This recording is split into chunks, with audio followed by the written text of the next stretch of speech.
Alam mo na ba gumawa ng single hook dropper rig? Tara, gawa tayo. Sa paggawa ng single hook dropper rig, kailangan natin ng sinker. Pwede kayong gumamit ng bell sinker or bank sinker. Swivel, hook, nylon para sa ating rig. Pwede tayong gumamit ng monofilament or fluorocarbon. Kailangan din natin ng gunting. Gawa muna tayo ng sinker loop. Sundan lang ninyo ang video na to sa paggawa natin ng sinker loop.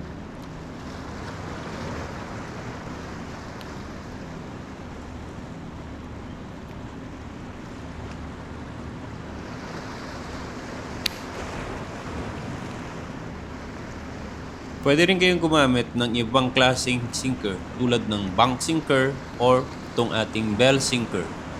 Siguraduhin lang natin makakapasok yung ating ginawang loop para sa mga gagamitin nating sinker. Pagkatapos nating mailagay ang ating sinker, gawa naman tayo ng T-nut para sa ating hook.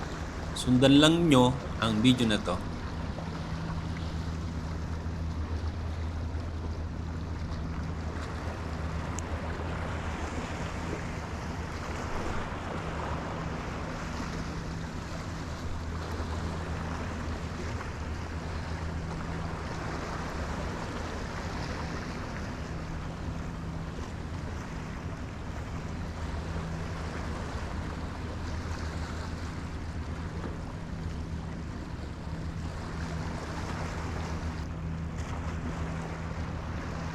Pagkatapos nating magawa ang ating T-nut para sa ating hook, sunod naman nating ilagay ang ating swivel.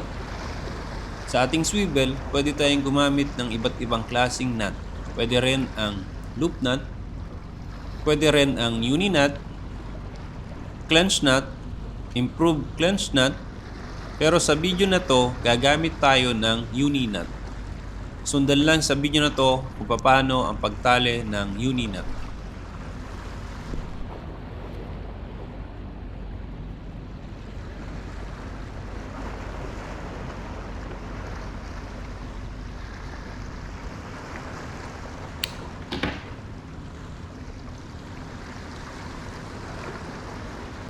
Pwede rin tayong gumamit ng ibang nut para sa ating swivel. Ito ay tinatawag nating swivel loop. Sundan lang sa video na to paano gumawa ng swivel loop.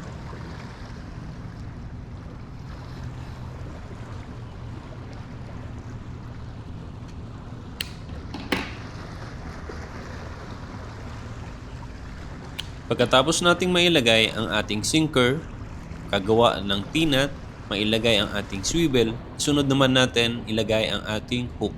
Pwede namang wag nang putulin ang loop na ating ginawa sa ating T-nut, pero sa video na to, ating puputulin at dito natin ilalagay ang ating hook. Gagamit nga pala tayo ng takip ng ballpen sa paglalagay o paghihigpit ng ating hook. Ang nut na ating gagamitin dito sa ating hook ay improved clench nut. Sundan lang sa video na to paano gumawa ng improved clench nut gamit ang takip ng ballpen.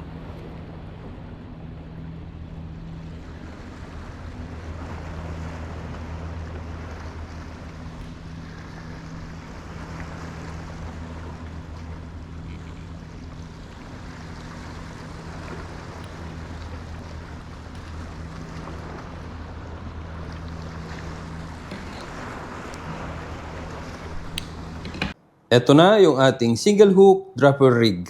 Ito yung sinker at ito yung ating T-nut. At itong T-nut na to may hook at itong ating swivel loop. Ito naman ay i-connect natin sa ating main line. So ito na mga idol ang ating single hook dropper rig. So ready na to para sa susunod nating fishing adventure. Thank you so much and God bless!